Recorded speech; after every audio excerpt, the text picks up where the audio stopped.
You know, yesterday I had an amazing guest on the program. It was very emotional, and she was so authentic and real and transparent with her story, something that is not easy to talk about. But, you know, in the ashes of her agony and her pain and her brokenness, she decided to partner with the Trinity and watch God take what the enemy meant for bad and turn it to good. She has a beautiful story, and from the darkest moment of her life, God has birthed a ministry.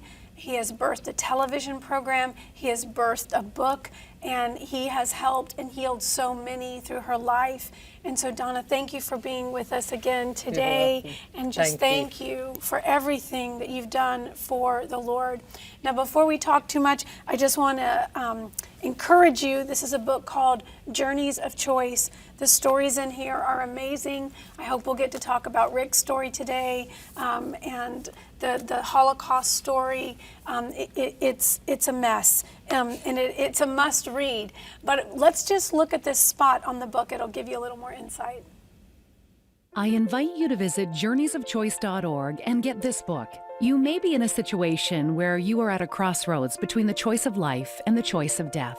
Life may have stopped for you, and you are fearful of what your future holds. Abortion, rape, adoption, and more are covered in Donna Grisham's book, Journeys of Choice. Donna shares her own story, along with 14 additional inspiring testimonies from both men and women who were at a crossroads. Each one shares the choices they made and how those choices affected their lives and the lives of others. Their words offer wisdom for making godly choices in the midst of trauma and crisis, and bring hope, healing, and supernatural redemption to anyone with a broken past. As you read these pages, you will see for yourself the truth behind choice and the effects of the choices we make. See how God wants to intervene in your situation and change the course of your life forever. Find hope and healing for those who have been faced with an unplanned pregnancy. Know that God has not left you and wants to bring hope to your hopelessness. Every testimony in this book, Journeys of Choice, will bring healing and hope to the brokenhearted, revealing what was meant for evil and harm, and show you how God can turn it around for good and blessings. This heartfelt book will inspire, motivate, encourage, and assist you on the road to recovery that will bring a wellspring of hope into your life and others. Get your copy today. You won't be disappointed by getting the book, and I encourage you to get an extra one and give it to someone that you know that might be somewhere on the spectrum, because books are powerful. You can be mentored by books. I've been healed reading books. I've been set free, and you can either learn from your own story or someone else's, and there's so many accounts of healing journeys, and there's so many that we could talk about. And there's still so much we could dive into about your story. I know people can go to your website. You have your own TV program where you talk about this on the Supernatural Network a lot. But I wanted to just kind of, because I do want to end the show with talking about your ministry and being able to do some ministry. But I want to talk about the story of Rick in your book, because many times the people that are not mentioned in the abortion, pro-choice, pro-life scenario are the men, are the males. And it's just usually such a focus on women. And so tell us about Rick and how he is part of your story, and then we'll just let the Holy Spirit move. Well, Rick is the father of the second baby that was aborted. And, when I met Rick, I was in, in 1976 was my first abortion. And then 1984 was my second. That's, and I had met Rick, and we were, we weren't really, like I said in the previous show, I was just living basically to die. I didn't have purpose or meaning in my life. And so, I went, and I didn't care about myself. And so I met Rick, and one thing led to the other, and I got pregnant, and I went to tell him that I was pregnant, and I called him on the phone, and he was busy at the time, and I said, well, I need to talk to you. We need to meet. And he said, well, I don't have time. He said, just tell me, he yells at me and said, just tell me what you want. And I said, I'm pregnant. I blurted it out because I was just like, I didn't know what else to do. And I just blurted it out and said, I'm pregnant. And he goes, I don't care. Do whatever you have to do. Just get rid of it.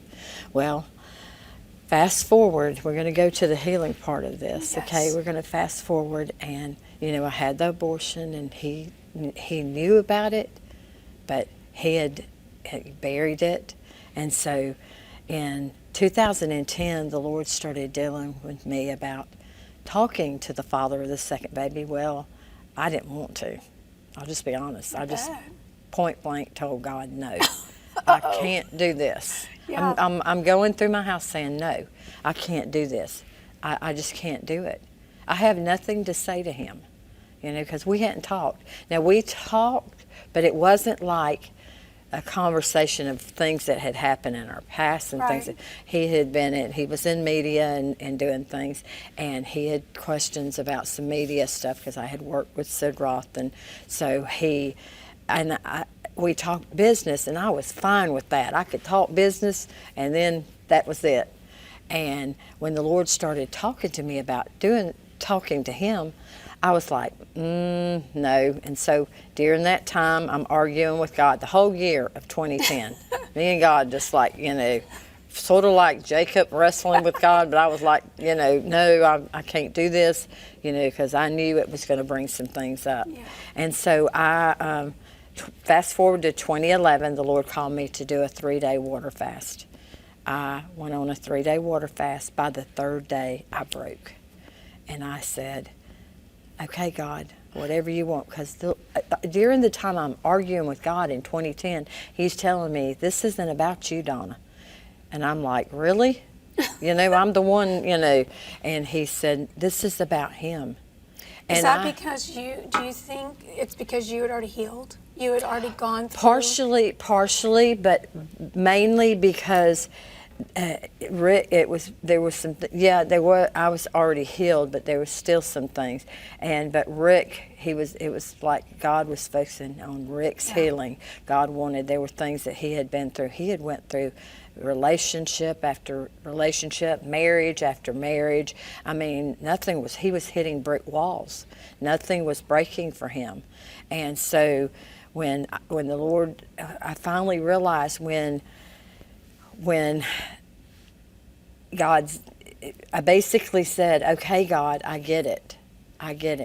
Because I wasn't getting the fact that it was not about me. It was about him. Yeah. The focus wasn't on my healing. It was on his, and God wanted to use me. Well, during that time of arguing, I was telling God, look, let me just say something. You're a big enough God. If he needs healing, you can heal him. You don't need me. You can heal him.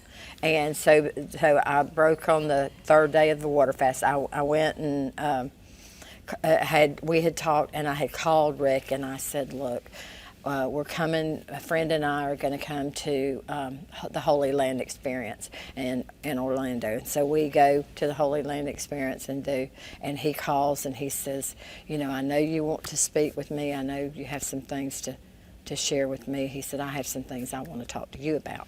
And we neither one knew what we were going to say to one another. So on the way we were going to meet for dinner, and my friend that was with me was meeting with us. And so on the way, in my mind, I mean, sometimes I wonder if God goes, okay, he'd like to thump me sometimes and go, one day you're going to get this. So I'm on the way, and my thought is, and I'm telling God, okay, you're the one that wanted this to happen. This is your little red wagon. He's going to have to say something. I'm not saying anything. So we get there.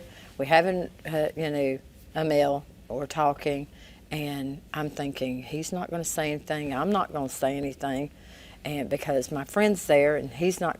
And so she gets up and goes to the restroom, and he leans over and he said, Donna, about what happened with us years ago. I said, you mean 26 years ago? Oh. And he goes, yeah.